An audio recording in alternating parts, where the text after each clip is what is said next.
Hi, I'm Corbin Fry. Welcome to BTV's World War II documentary, World War II, A Time for Heroes. Throughout the years of 1939 and 1945, the world was engulfed with the greatest war man has ever seen. We now know it as World War II. Throughout the war, many lives were lost and heroes made. This documentary tells their stories.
While the American Army was fighting the enemy in towns and villages across the world, and the Navy was fighting heroic battles at sea, an important aspect of the American strategy was the contribution of fighter pilots and bombers. American pilots risked their lives on a daily basis to fight the war in the air and bomb Axis targets. This is a B-24, and this is a replica of it, which was given to me by Ken Nunn, the injury lawyer here in Bloomington. And my job was one of the pilots, and this part of the airplane is where the pilots sit. I happened to be co-pilot, and I sat on the right-hand side right here. In addition to me, we had a nose gunner, and he had two .50 caliber machine guns here at the front. At the back was a tail gunner. At the bottom, it doesn't show it, but is what they call a ball turret gunner, who was underneath the airplane in the middle. And then on each side back here, there were gunners, each one with a .50 caliber machine gun. The top turret gunner had a turret with two .50 caliber machine guns up on top. So we had 10 guns, and in addition to the gunners, in the nose of the airplane was the bombardier, and he's the man that dropped the bombs when he got over the target. The other officer up there was a navigator, and this little thing on top was a plastic hatch where he could take readings on the stars and the sun, so he was able to tell where the airplane was. Inside here also was a radio operator. So we had 10 people that operated the airplane. I was with the 8th Air Force in the European Theater of Operation, okay, as a fighter pilot. And I was a member of the 357th Fighter Group. And like I say, 3 squadrons to a group, and our squadron was the 364th Fighter Squadron. I was in Italy. I was stationed in San Giovanni Field, which is a little above Bari. Do you know the picture of kind of a little spur of Italy? That's on the east side of Italy, Bari, and we were a little town, little airfield near Cerignola. And so this is where I was stationed, and we was 741st plane with about, well, I'd say 35, 40 pilots. And we were all bomber pilots. we lived in plain tents. It was cold. There was snow over there in the wintertime because I went over in late November, and we took an oil barrel and we put some oil cans and got here, and that was our heating over there. And so that was kind of a different quality of life and different things. So. Well, I was in and out of the airplane all the time. And the turrets, of course, you had to go through the airplane to get into the turrets. And the guns were in the tail and in the base and the radio room and up front in the upper turrets and in the nose of the plane. And we had about at least 10 guns on a 50 caliber on a B-17. Before you go overseas, you have to have all your shots, you have to have your basic training, you got to have some kind of skills, you have to have MOS, the military occupational specialty. And once they get all those things in place, then they come in and inspect your outfit, you're ready to go overseas. So the IG came in and was going over all the records, and he says, everything's fine. I said, what about, they had some couple guys out there punishing them, digging 6x6s with raincoats on and gas masks. Well, that's against the law, which I found out, but it wasn't in my record books. So it was a B-25 training base, and one of the first sergeants on the other side of the base saw this, and he told me about it. He said, give me a copy of it. He did, and I put that in my book. So when they came in and going over, I said, what about those guys digging that 6x6 out there? He said, what do you mean, what about it? That's against the Army regulations.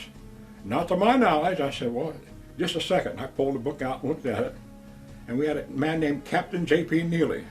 They wrote him up and got rid of him. And from then on, those white officers, in the morning, I'd be at my own room. They come in there, fall out, and is that you, Lavelle? Yeah, go back to sleep. Go back to sleep. And but they respected, my knowledge. The WASP was really experimental. We were. I had to pay my way in. They told us what to wear, and what training we had to do, and when to eat, when to sleep. It was just like the military. I did not really realize until I came out that I wasn't really in the military. Well, I wanted to fly. I wanted to learn how to fly. It was a good opportunity to fly, and the war was my opportunity to be able to do that. There's no way I could have afforded to do that at that time. So everybody was against it. Of course, I had convinced my dad that it was the right thing to do. He didn't go along with it at first, but then he finally gave me permission, and I signed up. And actually, I signed up in November of '42, and was called to duty in January of 28, January 28th, 1943. What was our mission? Was to drop bombs on various targets in Italy, France, Germany, and Austria. The airplane, on the bottom, it had an opening where the bombs could be dropped out, and an airplane like this could carry 10 500-pound bombs. The whole airplane weighed about 60,000 pounds. And we put our crew together in Pilot, Texas, and we just kind of got acquainted and flew for a month. And then we come to Dyersburg, Tennessee, and flew our second, third phase training, what they call.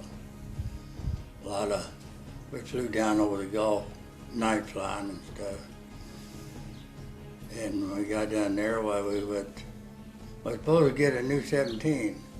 We went to Grand Island, Nebraska to get a new airplane. Supposed to fly it over, but they didn't have any for us. So they shipped us to Newport News, and we got on a ship, and we went to North Africa. It took us 8 days to go to North Africa, Casablanca. And we got on a 40 and 8 there. You boys know what a 40 and 8 is? 40 horses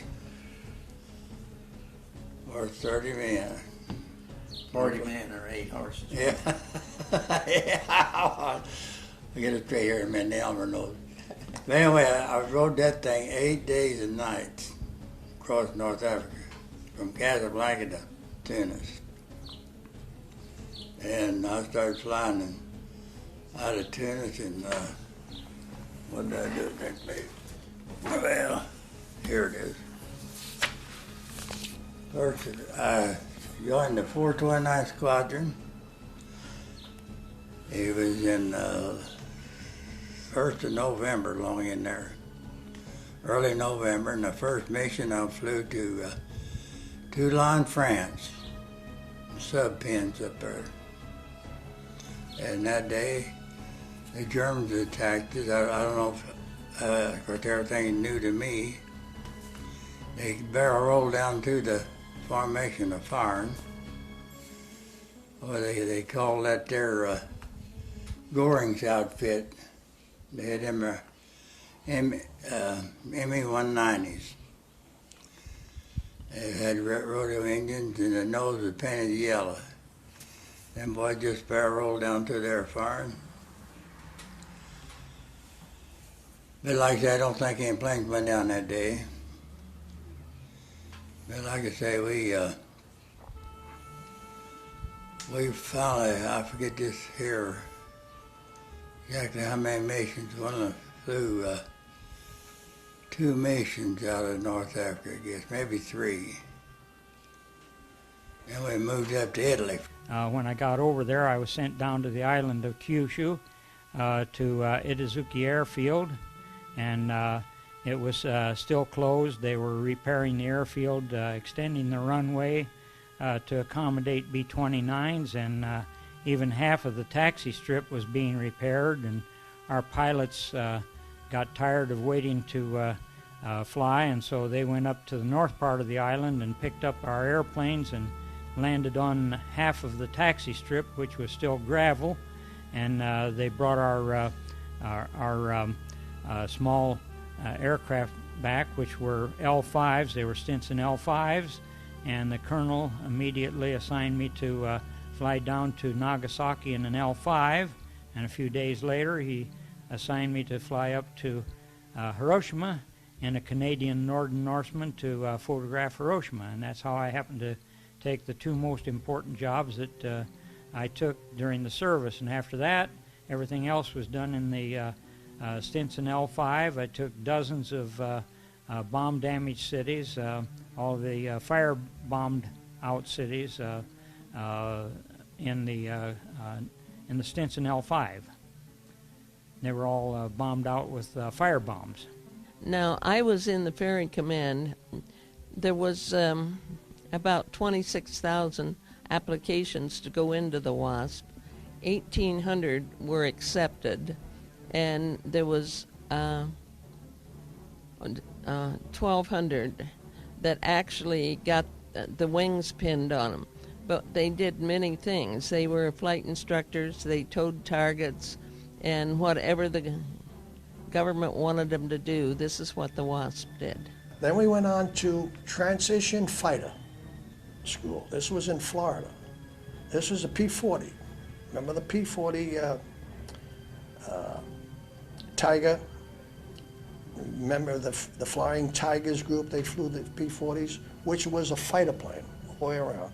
But it was obsolete at this time because there were other more advanced airplanes that had come along.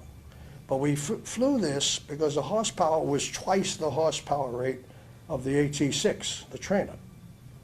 And here we flew and learned combat maneuvers and again strafing, skip bombing, and spent a couple of months down there till we completed that and went back to the fighter pool, and there I got an assignment finally got an assignment and was sent to England, the 8th Air Force. And here didn't know what airplane we were going to fly until we actually got to the base. And it turned out to be one of the new fighter groups flying P-51s, the first group that flew all P-51 fighters. Because if that was the newest, the latest aircraft, fighter aircraft, that the Army, the U.S. Army Corps at that time had.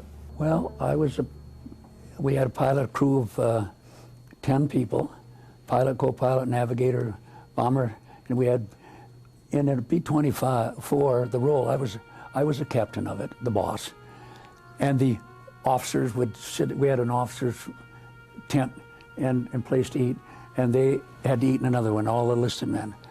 My role was, I had to be a leader of people there, because I had 10 people that they relied on me that I could hopefully fly that airplane. And my role was to get those and train them and to have a, good crew. And they were just as important to that mission as I was. And I violated a lot of the rules of an officer. I went in trains with them, and I would go back and eat with them, and I did things with them, and we went out with them, where there is a segregation of the enlisted and the officers here. And my role was to be a leader and to get them over there and back. That's just about simple. Be a good pilot and learn how to fly formation. We would load the ammunition in the planes. We would clean the guns. And that was the big chore, keeping the guns working, because they had a tendency to rust very bad. And that kept us busy keeping the guns in shape. And we also had to test the bomb racks, make sure they were working properly. The bombardier takes over the plane. The bombardier is going to tell you when to release the bombs. The pilot has to sit there and let him control the plane. He has an altitude, he has to be a certain altitude and certain speed to put that bomb where it needs to go. Now, all the time, black's coming up. And nothing you can do but stay there and ride it out. And at one time, they were losing so many to fighters. But when Tuskegee Airmen started, they wouldn't let a plane get into them. And then, of course, they made the movie The Memphis Belle. And a part of that scenario is in this movie. And once they would get a plane to break formation, he was like a sitting duck. But they got behind him and kept the fighters away. And so they was able to make it back to the base. The Wasp, we carried the name Wasp all the time. And I was stationed at the 2nd Ferrying Division, and they had a pin, and that's what we wore on our shoulders. We did not have a rank. From there, we checked out and flew about 10, 15 hours, getting accustomed to this airplane, which was the ultimate. It had about 1,850 horsepower, Rolls-Royce engine, could fly up to 40,000 feet. And it had a range of 2,000 miles, which was twice the range of any other fighter at that time, which was very important because the bombers flying out of England in the 8th Air Force could fly very deep penetrations, but until the P-51 came along, there was no fighter that could protect them when they went in deep into Germany, Poland, or wherever they had to go to do their bombing raids. Well, I had about 5 battle stars where we had targets in France where we were bombing the submarine pens. We had several targets where we were bombing railroad yards and trains. We had one mission to Regensburg, Germany, where they had a plant where they built fighter airplanes. Well, flying an airplane in the first mission, I suppose, is kind of exciting. It's when I got over, I had a crew. We were trained in Boise, Idaho, and I got my crew in Topeka. We finally got over there, and the first 3 flights I flew with another crew as co-pilot. And so that was my first 3 missions. And my crew just stayed in the ground, and so I got my 3 missions in, kind of orientation to it. Yes, the first time was surprising, is flying up 24,000 feet and coming into a bombing thing, and the whole sky was just full of puff, puff, just like that. It was flak, we called it, and it was just a black thing, and we had to fly right through that. And the Germans weren't bad. They had pretty good aim, so we had to fly that. That was a darn scary surprise first thing. But once you went through it, well, you kind of smiled. I said that wasn't so bad, and I guess we got through that. And yes, my job was to go to the factories, and when they came off the assembly line, to test them to make sure that everything was in proper order, and then take them to the fields where they were needed. In other words, I ferried the airplanes. I also hauled passengers. That was the fighter aircraft's mission was to protect the bombers. But the bombers' mission was to destroy the manufacturing operation in Germany that was supporting the German troops on the front lines. Cut down the number of aircraft, ball bearing factories, so machinery couldn't run, knock out all the oil fields, factories, aircraft factories, tank factories, and so on and so forth. Mainly to tear down so they had no more facilities, no more material to support the war on the front lines, the German front lines. So the lines finally collapsed and we would win the war. And that's how the Air Force had such an effect on the entire war. So, and of course a big target was transportation, marshalling yards, trains, any movement on the ground was shot up and bombed to keep all this material from getting to the destination, whatever they had. Well, I did fly 2 missions, and that was the first shuttle mission from Foggia, Italy to somewhere there in Russia. And I flew as left waist gunner, and I had never flown as a waist gunner before, but I was familiar with the guns. So on that mission I flew as a left waist gunner, and then on a return flight from Russia I flew again as left waist gunner when we came back to Italy. When I got captured, I was actually on what was my 8th mission, and we were bombing a target in the Alps in northern Italy. After we dropped our bombs on railroad yards in northern Italy, as we were flying away from the target, and there are other B-24s here, that we're in a formation of about 18 B-24s, all of them going over the target like this. And we dropped the bombs, and immediately after we dropped the bombs, there were anti-aircraft gunners on the ground, and we could see the puffs of smoke where the shells exploded. And from where I was sitting, I could see a big black burst here and another burst here and another burst here, and I knew that they were right on our altitude. And the last one that went off disabled this engine right here, and the prop ran away. In other words, it could not be controlled. The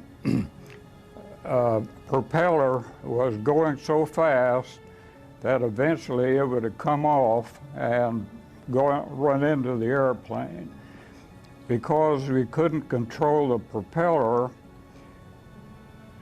it meant that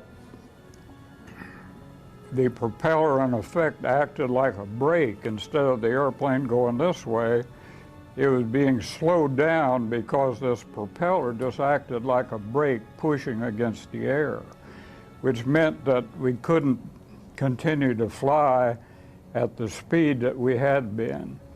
And that meant that we had to drop out of the formation. And since the airplane was going down, we were about 80 miles from Switzerland. And we were 600 miles from our base in southern Italy.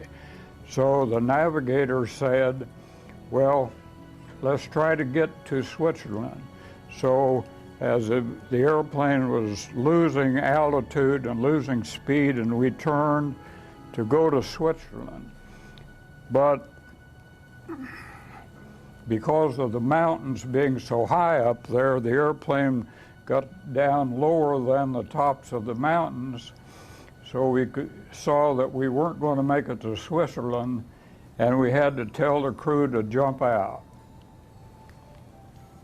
At that time, the bombardier and the nose gunner dropped out of there's a hatch underneath the nose, and they dropped out from there. The tail gunner and the other people in the back end went out the side hatches here at the back. The rest of the crew, including me, dropped out of the bomb bays, which were still open. Well, James Harvey went out to Las Vegas for gunnery, and he was one of the first top guns. There was a letter and I'll make you a copy for you, where the governor of Ohio wrote a letter to B.O. Davis and talking about what the honor they brought to Ohio by this competition out there in Las Vegas. So Harvey said, you know, they weren't allowed to go in front of the hotel. I just got in touch with him about 3 or 4 weeks ago, and he stayed in. He's Lieutenant Colonel. I got there just after D-Day, and what the mission was, our mission as fighter pilots, was to escort the bombers into the mission and search and destroy enemy fighters. Because enemy fighters were knocking the blazing out of the bombers. They were shooting down 50, 60 bombers a day. And there's a crew of 9 crewmen on a bomber. So you figure 9 times 50 added up to, you know, anywhere from 400, 450, 500 men lost, either killed or became captured, POWs, a day. This went on for quite a while because the number of bombers going in were growing in numbers. The number of actual groups were getting bigger and more bombers, and they need more fighter protection. So we got there, we were able to escort them deep in their missions, all the way to the target and halfway back before we'd run out of fuel. We had to get, of course we had to get back. And that was our mission. We'd go up there, fly along at about 1,000, 1,500 feet above the bombers, and we would S across them because we were so much faster, and look out for fighters. The fighter group would come in. Our German fighters would come in from about 5,000 feet above us and make a dive for the bombers, and then we'd chase them and disperse them and shoot them down. And we'd also look for targets of opportunity. We'd go out on sweeps, fighter sweeps, looking for fighters to come out and battle us, and got to the point where they wouldn't even come up and fight with us because we were much better fighter airplanes, and our pilots were more experienced by this time than the Germans. They didn't have too many experienced pilots left in the war at that particular time. So we look for targets of opportunity, and in particular railroad trains, airfields with aircraft, German aircraft on the fields, and shoot them up on the ground, that kind of stuff. For a young fella, about 18 and a half, it was really a lot of fun, okay? As long as we didn't get hit, didn't get shot at. We were shot at most of the time, we didn't get hit, so it became a lot of fun. Went 3 times to Berlin out of out of England. Boy, talk about flak. They had plenty of it. You kept thinking they'd run out of ammunition, but they never did. But now we had escort running over each other. When I was flying out of England, they had plenty of escort. And the fighter just got to us one time up there. Well, fighter, it's really it could be a single or a twin engine thing. Their job is to escort bombers and to shoot down other planes. And when we were flying in formation, we'd have 3 people here and 3 here, 6 in a formation. And we flew wing to wing. We could almost touch the wings, we were so close, because we had to fly right in. We dropped all our bombs together, so we had to be in there, so we could stay in that formation and fly over a marshalling yard. We didn't think we were actually hitting people. Wasn't that funny? We were sitting up dropping 500-pound bombs, 8 of them, on a marshalling yard or a big factory or a bridge or that kind of thing. And I'm sure there were people in it, but we had an idea we were knocking out their gas and their oil factories and all of that kind of thing. And so you see that was a completely different feeling over there. Then my wife's cousin, Red Jackson, B.O. Davis said it's because of him Harry Truman integrated the armed forces. Well, when I went to the factories and saw the fields of airplanes that needed to be moved, I knew that we were needed. And I was proud to be able to do it. One in particular, we were strafing an aerodrome, and we were flying alongside one another. And he ran, we were firing going across his field, and on the other end of the field, he ran into high tension wires. The 51 did, his plane, and I saw him to hit the wire and disintegrate, the airplane disintegrated. And the engine flew one direction, and it was a good friend of mine, and that hurt quite a bit. But you couldn't let that, affect you, because the next day you had to go on another mission on your own. Well, we were dropping bombs. We were loaded with bombs. We generally had about 12 500-pounders, and sometimes they were larger bombs, sometimes smaller. But that was our primary mission, to drop bombs on the enemy. Most of my crew members wore a harness where they had a chest pack that they hooked on. Their parachute was in a chest pack which they hooked on. The kind I had was like fighter pilots had, which was a seat pack, which was a thing like that, which you sat on. And when my parachute opened, unfortunately, it opened up between my legs and brushed my face and scarred up my face and that sort of thing. And the opening shock was so strong that my boots and my gloves and my helmet just kept going. By the time my parachute opened, which was a couple of seconds after I got out of the airplane going through the bomb bay, and I was the last one out of the airplane, I could see our airplane burning on the side of a mountain. Tina Horn was, she was the pinup girl.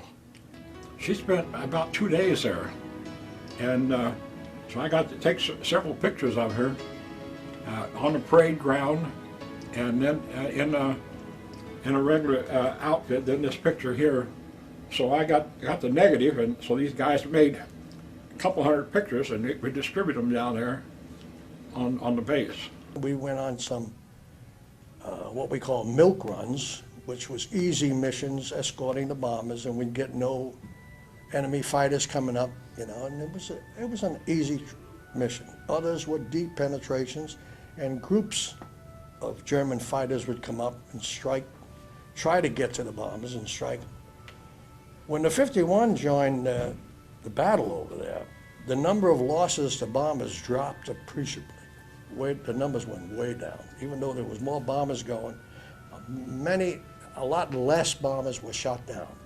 Therefore, a lot less crew members were killed or became prisoners of war, due to the fact that they had fighter coverage all the way into the target and back.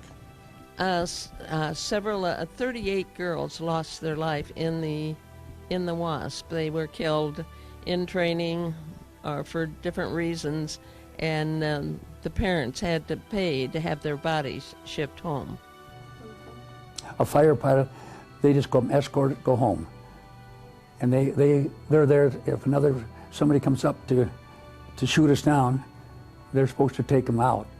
We only had 3 or 4 times where they actually, the jets were just coming in. Now we're talking about propeller planes. You don't know those, do you? We're now in the jet age. But they were just in Regensburg, they were just going into the jets. And they came up and we bombed that field because they were having jets. And during that mission we flew up, and all at once they got some of them off the ground, and they came up right up through our fort, 24,000 feet, and just came right up straight through them. But they were going so fast and we were going so slow that they couldn't get in what they call a pursuit curve. But if you go through me like that, your chance of hitting me now.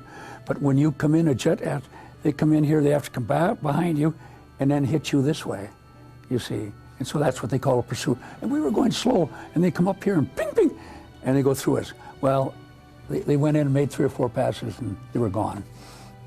Well, going over, it was pretty much of a milk run.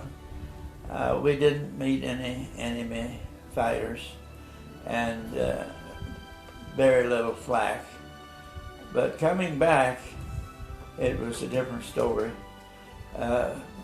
We got an awful lot of flak, and it was just like being in a hailstorm. And the flak came through the fuselage and the skin of the airplane, and the sun was shining in before we got home. But I didn't get any wounds, but my right waist gunner got a piece of flak through his shoe, but it didn't draw blood, but it did go through the leather. But we were fortunate. Out of the group, 1 plane was shot down. I think that was in the B-97 group. And so we only lost 1 plane coming back. And when you say flak, what do you mean by that? Well, it's the anti-aircraft. They shoot it up and it explodes up there. German 88. It was right there where you was every time, wasn't them? Yeah. You make any difference where you was at, them 88 was right there. The only thing I did worthwhile was photograph Hiroshima and Nagasaki from low altitude, and I kept those pictures. Actually, I kind of smuggled them home. The colonel, when I got back from the second job, he said, before you put a pen to those negatives, we wrote on the bottom of the negatives the date, the time, the approximate altitude, the place, and over at one side we wrote the classification of the picture, whether it was secret or the classification, you know, and he said, before you put a pen to those negatives, make me a set. I had taken 80 pictures of the 2 cities, 39 of Nagasaki and 41 of Hiroshima. He said, before you put a pen to those negatives, you make me a set. And the captain who was in charge of the photo lab said, yeah, make me a set too. And so I'm thinking, those must be important pictures. I'll just make me a set. And I really wasn't very fond of dipping that pen into India ink and writing on 80 negatives, so I picked out the best 32 pictures, 16 of each city. Since a lot of them were duplicate, when you're flying around in circles, you tend to photograph the best angle, and sometimes you end up shooting from about the same angle a good many times. And so I took 16 of each city and printed those pictures, and then I wrote on the bottom of them after that. And so I gave the captain a set, and I gave the colonel a set, and I made some of them I made into 8x10s, and I wrapped them around the barrels of a couple of Japanese cavalry rifles that I sent home in wooden boxes. They made it through customs. They didn't open the boxes because they were nailed shut. And then I sent the 4x5s home in 50 caliber machine gun boxes, ammo boxes. I carried those home in one box with letters from my girlfriend on top of them. And I went through customs, and the customs agent started piling these letters out on the table, and he said, "What is all this?" And I said, "Oh, they're letters from my girlfriend." He said, such mush, and he just piled them all back in the box, and I made it through customs. And so for 45 years, I didn't show them to anybody, but I knew Paul Tibbets. I had met Paul Tibbets, and I had told him about the pictures, and he said, "Oh, it's okay to show them." He said, "I'm showing pictures," and he said, "It's been a long time," and he said, "You won't get into any trouble now. They've never been declassified, but it's okay. You can go ahead and show them." And so I started showing them, and I made a set for Mott's Military Museum out at Columbus, Ohio, where Paul Tibbets is on the board of directors. And after that, other museums wanted the pictures, and now they're at the all of the big museums, like the National Atomic Museum, and they're at Los Alamos, where they made the bombs, and Oak Ridge, where they extracted the plutonium. They're at the museum at the Wright-Patterson Air Force Museum, and down at Dayton, Ohio. A number of big museums, and they're in books. I have 55 books here. They're not in all of them. Here's one that's one of the important books. Rachel Fermi, the granddaughter of Enrico Fermi. She got my name from the Los Alamos gave her my name because they had the pictures, and so they're in that book. They're in a number of books and magazines. You don't have too many. I remember incidents of me, like making a pass at a 109, the German 109 head-on pass, and we managed to turn at the same time. And just looked at his belly, and he looked at my belly. It scared the you-know-what out of both of us. And strafing trains. Remember chasing a locomotive into a tunnel and shooting him just before he hit the tunnel, and the big steam explosion all over the place. And we did a number of these things. That was the mission. Okay, fighting and chasing enemy fighters in the air. There was a lot more of us at this time in the war than there were of German fighters. So sometimes we'd get on one, and there'd be 5 or 6 of us try to shoot down one fighter. We were so well outnumbered at that time. When all the crew jumped out, they all, except me, got captured as soon as they hit the ground. But I had gone out to Bombay, and when I got on the ground, I was on a sort of a low mountain, and I was met by an Italian priest and some young kids. And they hid me in some bushes while the Germans were searching that area. So I didn't get captured at that time. After the search ended, I was still there, and they brought me civilian clothes, which I put on over my uniform, and they said, Switzerland is that way, and I was on foot, and so for 4 days and 4 nights I walked towards Switzerland. When I got to the Swiss border,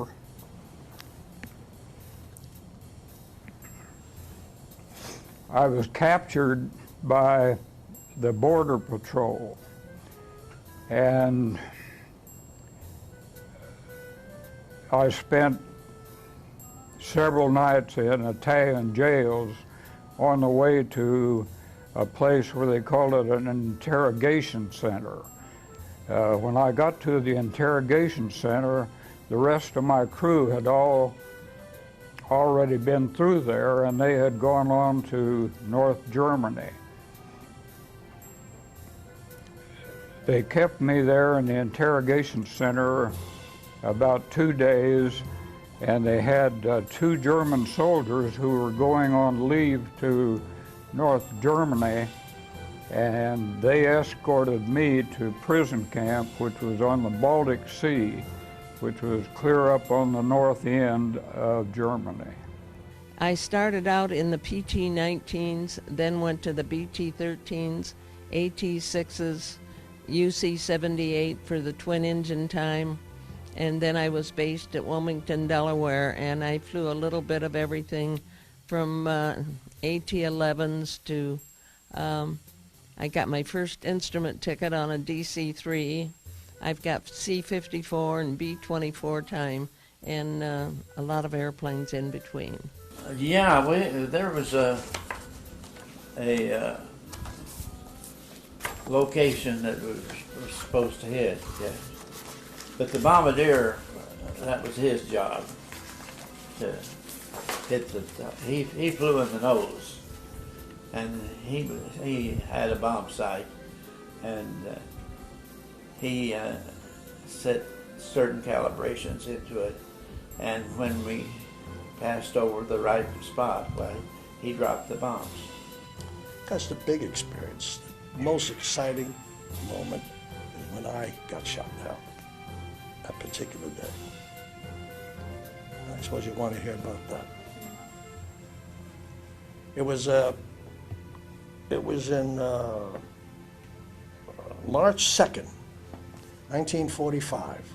I had flown about 48 missions as a fighter pilot. March 2nd, we took off out of deep penetration into Germany, way down into the Poland area. They were supposed to drop bombs, and it was what we call a maximum effort. All the bombers that they could get off the ground, and all the fighters we could get off the ground that were in Europe at that time, in England, were flying out of England, for a maximum effort. And there was approximately 1,200 bombers that day flying into Germany, and about 750 fighters to protect them. So we flew across Germany about halfway through, and somebody yelled, bogey at 2 o'clock high. And then looked up there, you know, I was flying element leader. I had a fella, buddy of mine, flying my wing. We always flew in 2 ships, 2 wing formation, four flight formation. They called the fingertip formation. This was the leader and his wingman, and this was the element leader and his wingman. That's the way you flew. You got into a fight, you'd break up, and these 2 would go after somebody, and these 2, the element leader and his wingman, would go up what they could find. So I saw a German 190, Focke-Wulf 190, taken off. He was about 5,000 feet above us in the bomber group, and he dove for the bomber group. There's about 48 bombers into a box. We called them boxes. They flew together in the boxes of 48 airplanes. Tight formation, the bombers did. This fellow was going right for them, and I spotted him, and I took out after him, climbing up, and he saw me coming, and he dove. Instead of going after the bombers, he dove away from the bombers, and I took after him. Me and my wingman.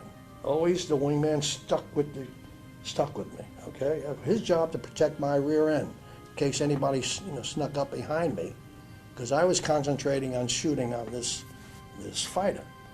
Anyway, we went down,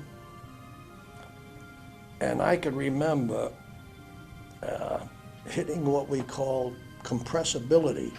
That means you're going so fast. And at that time, I was recording 550, maybe 600 miles an hour into a dive from 35,000 feet, 35,000 feet into a dive, chasing this guy. He had a head start on me, and I was trying to get him. Hit this compressibility and lost all control over the aircraft. The airflow going across the wings didn't hit the control surface, so the stick was flopping around between my legs. And I couldn't get control. The only thing I could do was pull back on the throttle and finally slow the airplane down. So I chased him down with my wingman, and he got down on the deck, which was down close to the ground, and flew into a cloud bank, so I lost him in the cloud bank. Flew around, couldn't find him. To be very honest about it, you were so busy flying, so busy doing your job, so busy doing something that you didn't have a chance to be nervous. We weren't. When we go at 6 in the morning, we get up and go for a briefing, and we'd go down into a big auditorium in a basement of an old building there, and and then all at once they'd open up a big screen, and here they'd have the target of the day, and here was a picture of Europe, and we were going to fly up to Italy, to Austria, and then go over the Alps. We're going to fly in here to the field, and we had a regular pursuit place where we went up. Well, a lot of people would see if it was a Vienna or it was a Linz was a real tough one, and we had a lot of we'd lose planes there, and there were crews that actually were scared, and all at once somebody was sick. He'd show up sick. I'm sorry, I don't feel good today, and they'd have to replace him. So there are people that got nervous and people got excited. There were people going over the bomb run, and all at once you see the group before you, and so rather than going the bomb run, they just peeled right off and never went over the bomb run. Now that's an exception, but it is. No, it's not scary. You're sitting there kind of holding your breath a little, and when you get over, you say, "Isn't it nice to get off of that run? It's nice." But outside of that, no, we're too busy to be busy.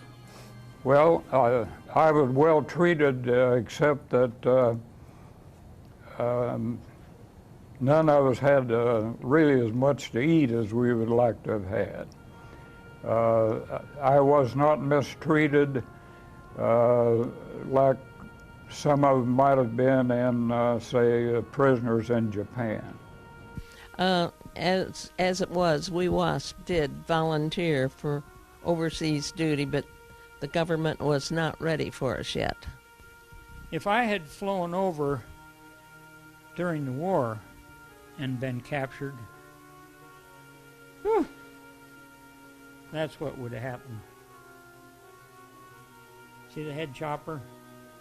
Now that's an Australian. He's getting his head hacked off, you see.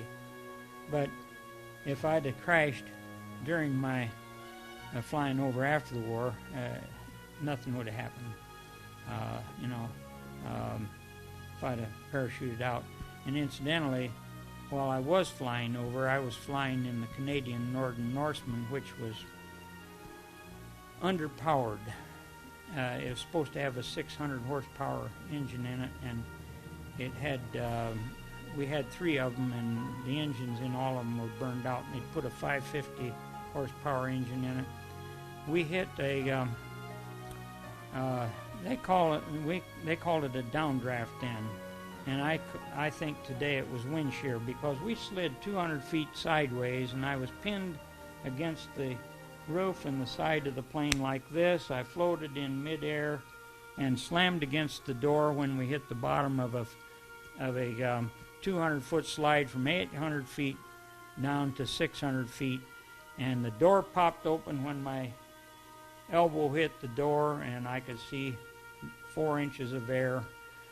When I hit the door, it popped open about 4 inches, and it knocked me across the cabin to the other side. I was kneeling on my parachute at the time, but the parachute wouldn't have done me any good anyway, because you couldn't push the door open. I don't know why we even had parachutes on, because you couldn't push a door open because of the slipstream. But when I banged into that door, it pushed open about 4 inches. So anyway, that was kind of exciting, but I couldn't have fallen out. I didn't weigh enough to push the door clear open, but when I slammed into it, after falling 200 feet on a slide and then coming to a stop like that, that was kind of exciting. And I thought to try to make it back up to the bomber groups on their way to the target would be foolhardy. I wouldn't have enough fuel, to get up there and back home.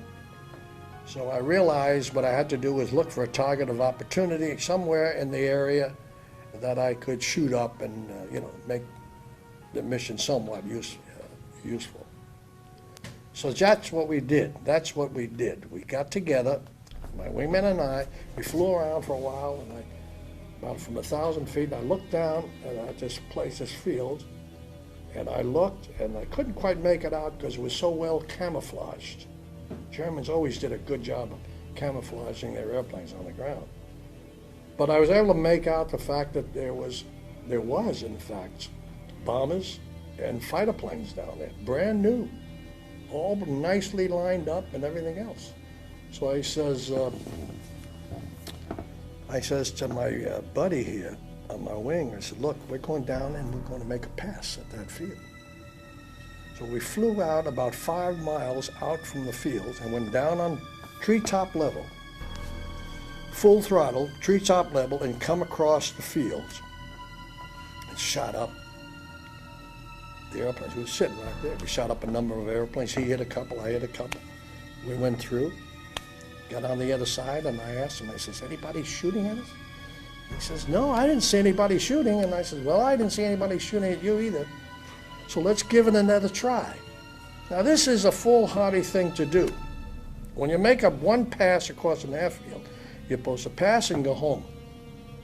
You never come back because they're sitting and waiting for you the second time. But, we were young and exuberant, and it was getting to be fun. So I said, let's hit it again. So we swung around and come in from another direction at the airfield, again at treetop level, and shot up a number of other airplanes. And we had some good bonfires going there for a while. Pulled up on the other side, and I says, what do you say, anybody shooting? I shouldn't have asked that question. I should have said, let's go on home. No, he says, no. So I says, well, maybe we ought to give it another try. Sure enough, we come around again, shoot up some more airplanes, get on the other side of the field, and my buddy yells out, the wingman yells, he says, Ray, you've been hit. You're pulling smoke stream off the right side of the airplane. I didn't feel it, but when he said I was pouring smoke, I knew what it was. He hit my coolant, engine cooling material. And as soon as he did that, I knew I'd lose my coolant and I'd only have so many minutes to fly. Well, all different. It was all kinds of, like the first mission I went on was a marshalling yards there in Hungary. And coming back, I think it might have been an aerodrome or something like that. But a lot of times the target would be a factory, or we went to Steyr, Austria several times. And early in the war we were bombing around Foggia, and we damaged a lot of enemy planes there. So your target was different all the time. Depended a lot on the weather. A lot of times the planes had to come back home. They couldn't drop their bombs. It was foggy or visibility was poor. I think this is part of the reason that we came home. Jackie Cochran wanted to have us militarized, and they weren't ready for women pilots at that time, and General Arnold, I think, was one of them that kind of put a stopper on it. If you guys have seen this movie, Stalag 17, have you all seen that? The pictures in that movie show how our barracks and our sleeping quarters looked. I was in a room about maybe 12 feet by 24, and we had 28 people living in the same room. We had double-decker bunks, and we divided ourselves into two groups, and we did our own cooking. we received what they called German rations, which was generally potato soup or barley or rutabagas and food like that, which there wasn't very much of it, and it wasn't very good tasting. But we also got what they called Red Cross parcels. Each week we were supposed to get a parcel about 10 inches by 8 inches, I suppose. And then it had powdered milk, prunes, crackers, food like that would keep well when it's shipped around. As I say, there wasn't enough of it, and except for the food that was in the Red Cross parcel, the food wasn't very good. And there was a period of about 3 months during the winter of 1944 and 1945 that the Red Cross parcels didn't get through because the railroad stations and the railroads were all being bombed by the American and British aircraft. So there was a period that the only food we had was what little we got from the Germans. So I turned west, thought maybe I could make the Allied lines, who were just about crossing the Rhine River at that time. Well, I went about, well, the first thing I did is I called the squadron leader and I asked him for help. I needed escort, fighter escort, because here I was not able to do anything but try to keep that airplane alive, in the air. So sure enough, wasn't a few minutes later, here comes a 51 right alongside my wing. He was my escort. It turned out to be a good friend of mine that I still see nowadays, for many years after the war. He pulls up alongside of me and we're flying together now. We go heading west, heading for the lines. And we fly over another airfield at about 300 feet off the ground this time, right over the middle of another airfield, and they open up on us and shoot him down. This buddy of mine, who's escorting me. That's the last I saw of him. I didn't know he was shot down. I didn't see it, but down he went. I flew for another 5 minutes or so, and I noticed my cylinder head temperature is starting to climb. The engine's getting overheated. So I better find a place to sit this thing down at. So sure enough, I find a field, swing around, 360-degree maneuver around, drop my flaps, and I'm coming in at a nice angle to get up over a row of trees that were between me and the airfield. Well, I cut the engine at that time because I didn't want any fire. I was still carrying a lot of fuel with me. And when I crashed, I didn't want that fuel to ignite and explode. So I cut the engine, cut all the electrical systems off, and I went for to get over these trees. But when I cut the engine, the propeller acted like a brake. So my glide angle, instead of being nice and smooth to get up over the trees, it became sharper. So at this time I knew, buddy, you're not going to make it over those trees. You can't try to go over the trees and stall. You go over on one wing and cartwheel into the ground. So I headed for the trees, tore both wings off the airplane, and slipped through into the field. When those wings went off, all 6 50 caliber machine guns went off. My head was banging around in the cockpit, and I got shook up pretty bad. But I slid in, nice, beautiful landing, and the only thing, I had no wings. They were in the trees. Okay, so I climbed out of the airplane. I tried to climb out of the aircraft, but my canopy had slammed shut, and I was locked in there, and I couldn't get out. But the worst mission I was on, really on, was on Stye, Austria. We lost 14 planes that day. The Germans said we didn't have escort to take us all the way in like they did in England and so on. We had the escort take in about 10 minutes off a target, and then somebody pick us up 10 minutes off the target. Another bunch of fighters, see. But when they would leave us, them Germans would jump on us every time. But like I say, the fourth, I don't know, I forget how many planes we lost, or did we lose any that day in our squadron. I don't recall. But the 49th Squadron in our group, they lost every plane they put up that day. That place was vacant at night, I'll tell you.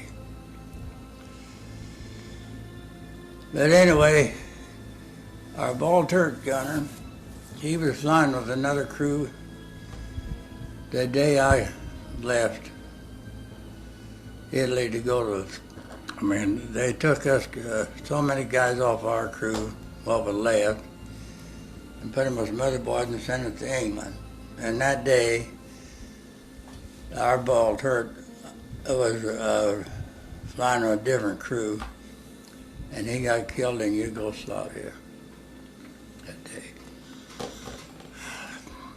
But I started flying, well, I left, like the 3rd and the 11th is the last mission I flew in Italy. And here's the missions I flew in the 91st Bomb Group, 401st Squadron out of England. And this is the boys I flew with in Italy. These are the boys I flew with out of England. The camp that I was in was called Stalag-Luft 1, which meant compound number 1 for prisoners of war, that is, flying prisoners of war. Actually, there were probably 50 different camps, but the one that I was in was made up mostly of American officers who had been shot down. The B-24s, which I flew in, mainly flew out of Italy and some flew out of England. During the period of the war, there were about 18,000 B-24s built, and about 12,000 of them got shot down during the war. And each airplane had 10 people on the crew, and on the average, about 4 people out of the 10 survived. Almost all of them got out by parachute. The other 6 on the average, they either died in the airplane or burned up when the airplane hit the ground. We just did what we had to do. It's not until the gals that are airline pilots, those that's in the military, come to us and thank us for what we did in World War II, did we realize that we really did something different. But I noticed where the one wing was on the left side of the airplane was a big gaping hole. So I pulled off my parachute and worked my way out of this hole. And it was a tight squeeze, but I managed to get out. So I got out of the plane and stood there, turned around and looked at it, and saw 2 farmers, or whatever they were, about a quarter of a mile, less than that, in the field. They were standing there watching all this going on, and when I turned around and looked at them, they took off the other direction. And I took off into the woods. I ran for the woods, kicking off my flying boots, and I think I held my helmet on, I don't remember. But I couldn't walk and run very well with those boots on. So I get into the woods and I sit down and resting, trying to figure out, well, what do I do now? Here I am in the middle of Germany, and I could hear the air battle going up above me. And then all of a sudden, everything turns quiet. And here I am, just me and the birds and the bees, all alone. I says, well, what am I doing here? You know, if this, now I realized that I was in a war, but I wasn't in friendly territory. So I pull out my maps and looking around trying to decide what to do.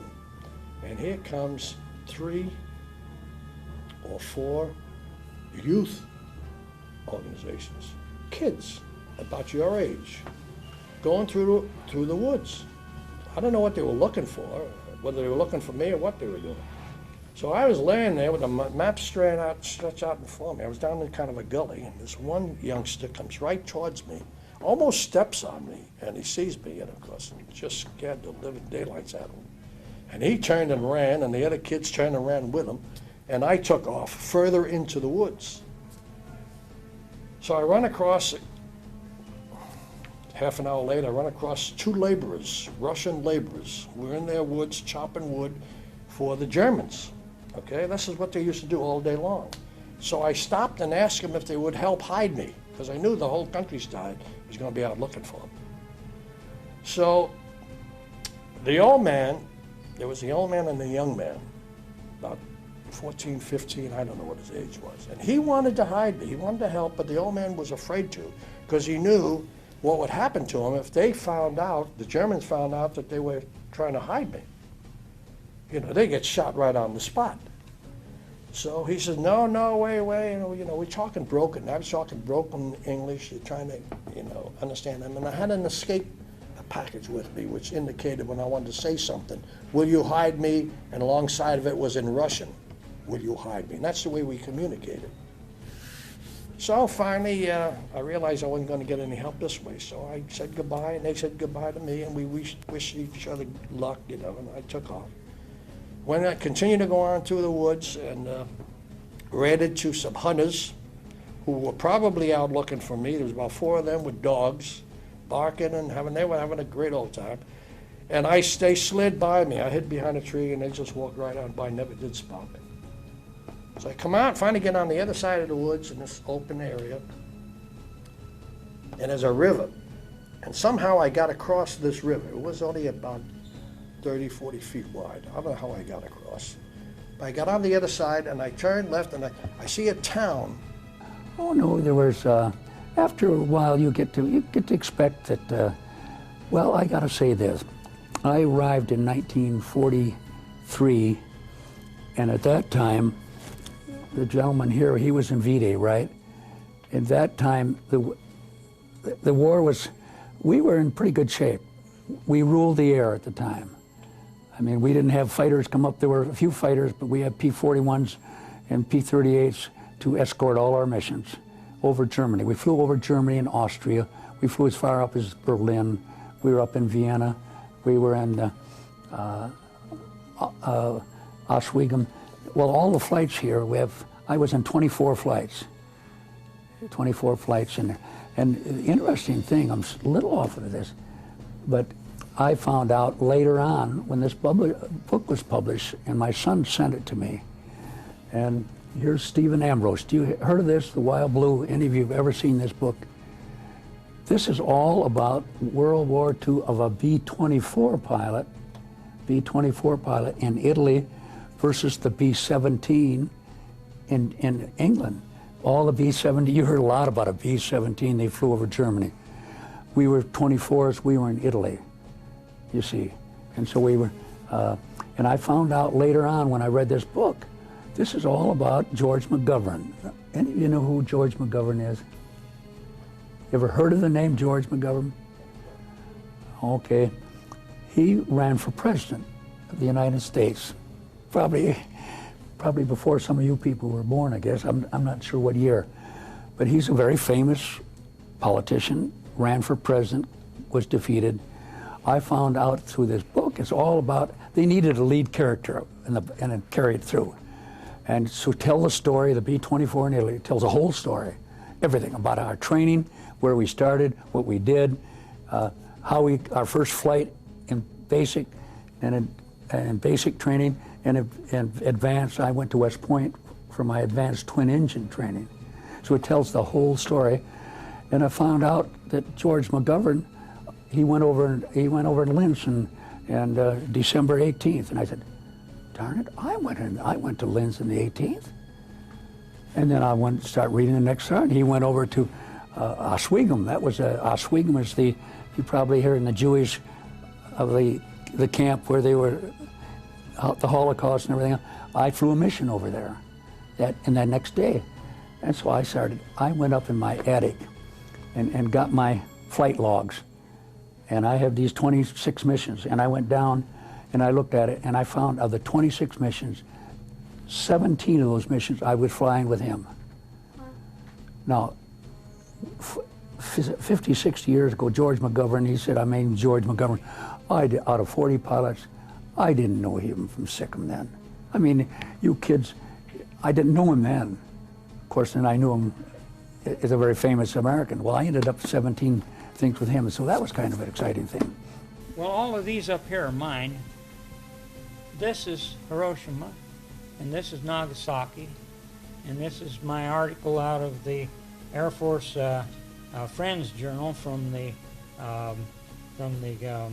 Wright-Patterson Air Force Base publishes Friends Journal, the museum there.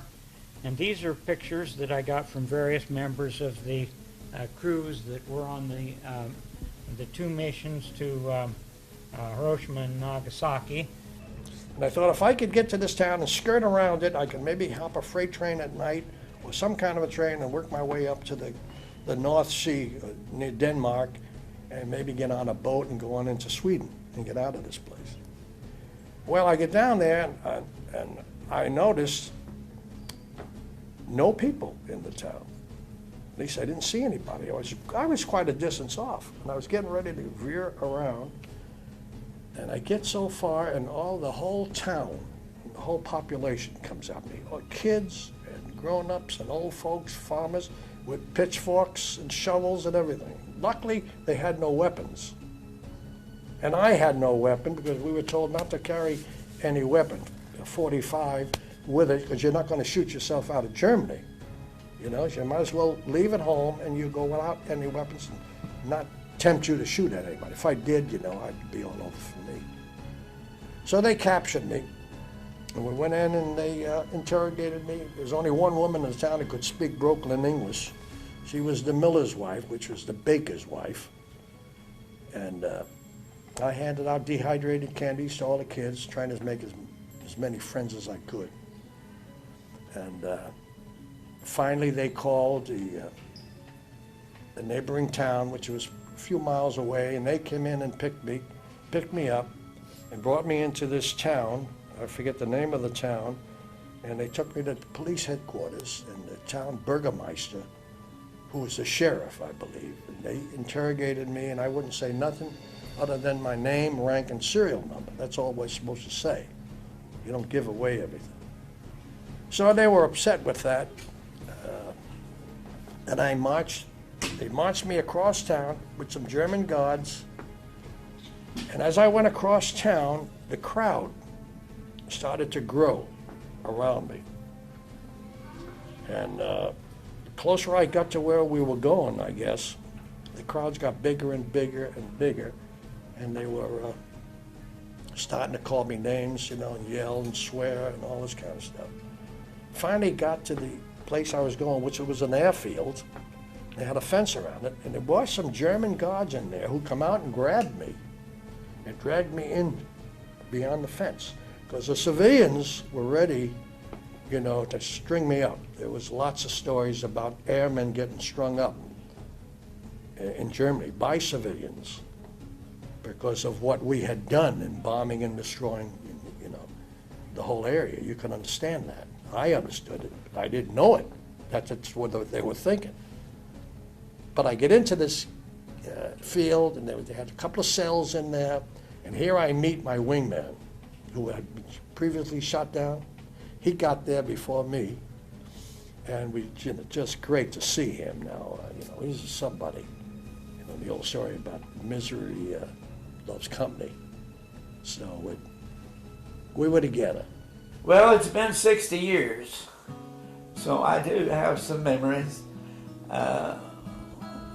One, one of our fellows that was under me in the armament, he volunteered to go as a ball turret gunner and on a mission, and that wasn't his usual chore, but he wanted to go, so they needed a man, so he went along as ball turret gunner.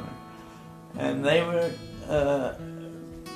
bombing in France, and he went down with the plane, and there was 3 of them that weren't able to jump out, and they found the French found his bodies, 3 of them, still in the plane when it was crashed. And I sat out on the flight line that night till practically dark, waiting for him to come back, but he never returned. So you think about that a long time. I was pretty disappointed to be captured. I had an Italian guide who was showing me the way over the last mountain to get into Switzerland. And as we were going up the side of this mountain, 2 border patrolmen showed up right next to us, one with a rifle and the other with a pistol, and they were able to catch me in a position where I couldn't go up and I couldn't go down. As I say, I was pretty disappointed to be captured because I was within maybe a half mile of making it into Switzerland. If I had made it into Switzerland, I would have been what they call interned. That is, they would have kept me in a hotel or a school or something like that to stay until the war ended, which was more than a year away. From there, we waited, and one night they roused us out of bed, and there was another one joined us, another fighter pilot, bailed out from 20,000 feet up above. His engine quit or something. He bailed out and he joined us. So now there's 3 of us in this cell area on this field. So one night they come in and rouse us out, and they take us across the fields with 6 soldiers marching alongside of us, and I thought they're going to take us out and shoot us out somewhere. So they take us down into a cell, a basement, big basement, about the size of this room, maybe half the size of this room, and put each one of us in corners, 3 corners of the room facing the wall. And well, before that, I took a licking from an officer, a German officer. We were standing there, you know, and waiting to see what they were going to do to us. And they walked out of the room and left the door open a crack. And I looked at my buddies and I said, well, what do you think they're going to do now? Something like that. So he comes crashing in, cracked me in the jaw, and flattens me out. He thought I was being smart, you know, one of those things. I didn't realize it. I was just trying to, you know, trying to figure out what they were going to do. So they threw us in the corner with a German trooper with his guns sliding his bolt back and forth, and a big German police dog in the middle of the room facing us. And I thought they were going to shoot us right down there, but they didn't. They brought in some straw, we went to sleep. The next morning, we boarded a train that was headed towards Frankfurt. I didn't know we were heading for Frankfurt. This was Frankfurt on the Rhine, which was an interrogation center for all airmen, Allied airmen. Went through there, went into interrogation. After about 3 days on bread and water in a small cell, 4 by 6 feet, something like that, The happiest thing is when I meet someone that's been in, some of the women that have been in space, Eileen Collins, she comes up and thanks me and saying, if you had not done what you did in World War II, I would not have had the opportunity I'm having. I get on an airline, and if there's a gal pilot there and I tell them that I was a WASP, they show a lot of respect for the WASP. You see, the flight crew a new crew would come in, and we would, being on the ground, would hardly get well acquainted with them. because then they would start flying maybe the next day, you know. And you wouldn't see them. They'd be out on a mission, and you'd only see them when they came back. And of course, they didn't hang around the line long. They took off and went back to their tents, you know. So the crews were constantly changing. Some days we lost most of our airplanes. Some days we didn't lose any. But sometimes we'd lose one or two. Sometimes the planes would come back pretty well shot up, and that would ground them maybe for a day or two while the ground crew patched them up. I got shot down on March the 29th, 1944. I got captured on the 2nd of April. There was 4 nights and 5 days that I was running around loose in northern Italy before I got captured. And after I got to prison camp, they took my picture and all the information about my family and that sort of thing, and I have a copy of the personnel card that I was able to get after the war was over. Our camp was actually liberated by the Russians. When the Russians came through, the German guards all disappeared and the Russians took over, and we were able to get into the camp office and get the personnel records and the other information that they had there. Then we were so far behind the lines that it took 2 weeks for the Russians to agree with the Americans as to how we would be moved out. First, they said that we were going to have to march out 2,000 miles back east towards Russia and get on a ship in the Black Sea. But the Americans finally convinced the Russians to allow the airplanes to come into that part of Germany and pick up the prisoners and take them back to France and then to England and finally back to the United States.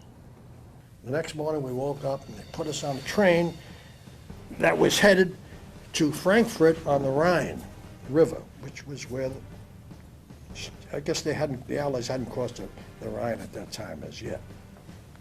And there we had on the train, we went overnight by train, and we had 2 German guards, old Wehrmacht they called them, they're old regular German army. Old guys and nice guys, and we got friendly with them, and we thought we were going to jump on them and beat them up and then escape. But we got so friendly with them, and we got to the place of destination at night before we expected to get there, so we really didn't have an opportunity to jump the train. So anyway, from there we marched up through the town of Frankfurt, and it was destroyed, totally destroyed. There's not a brick standing. The roads were bulldozed through so you could pass through where we were going, up towards this compound or a facility where the interrogation center was. So I was interrogated by a German major who was brought up and raised in California and spoke fluent English. And he asked me questions about the war and this and that, and I wouldn't answer anything concerning the mission. But we talked about the war coming to an end and how crazy Hitler was. And I asked him, why don't you guys just give up? The war's about over, You're not going to go anywhere. So he says, we can't give up, not as long as Hitler's alive, we're going to have to keep fighting. So anyway, we finally got out of that and was put on another boxcar, a train full of POWs. I don't remember how many of us, but it was a number of cars, jammed in like sardines. We went a couple of days to Nuremberg in Germany, which was where the prison camp was. This was an airman's prison camp. Held about 10, 15,000 POWs in this camp. Got in there, and behind bars, really we were administered by our own officers. We had a colonel in there that was a senior Allied officer, and he took charge of the prisoners. The Germans stayed outside the fences. They only come in once a day, every morning for roll call, and then they left. And we had food. We were fed food from the American Red Cross, who delivered packages, Red Cross packages. Got very little food from the Germans, who had none of their own, so they couldn't do much. So we managed to stay alive on Red Cross parcels. We were in there for about 16 days, and we went out on the road. They moved us all, the whole bunch, out on the road, and we marched 100 miles down to Moosburg, down near Munich, southern Germany. The first day out, we got bombed and strafed, the column did, by our own fighter planes, dropping bombs and machine gunning line. They thought we were a German troop column. They didn't know we were POWs. They realized after the first pass that they had made a mistake, killed a couple of us. The line dispersed and so on and so forth. And then the next morning, we noticed a 51 started out real early in the morning and circled the column as we marched south to protect us from anything like that ever happening again. So every day, we were 16 days on the road. They called it a forced march. And it took us 16 days to get to the destination, which was another prison camp. And at this prison camp, we were released by Patton's 14th Armored Division. The tank column came through, knocked down all the fences, captured the German guards, and released the POWs. Well, if it wasn't for the Americans, we wouldn't have won World War II. When England was being invaded or being bombed, France was being invaded, Austria was being invaded, all the countries being invaded here. You see, we didn't have any alternative. And when we started out, we didn't have adequate planes, we didn't have adequate crews, and when Roosevelt all at once decided to go in, we were, talk about today of not having enough people of Iraq. Here we were fighting a guy in 3 or 4 different fronts over there. And the training, I think, was the most miraculous thing that ever happened. If they could take a little college fellow that never flown an airplane, and a year and a half later, I was flying missions over with a crew of 10 people over Germany. How they could do that, that is really, I think that's miraculous training. Without the heroic contributions of American pilots and the Air Corps, victory might not have been possible. The emergence of the Tuskegee Airmen and WASP unit opened the door of opportunity for future generations. Ultimately, American pilots would hold the key to the war's end.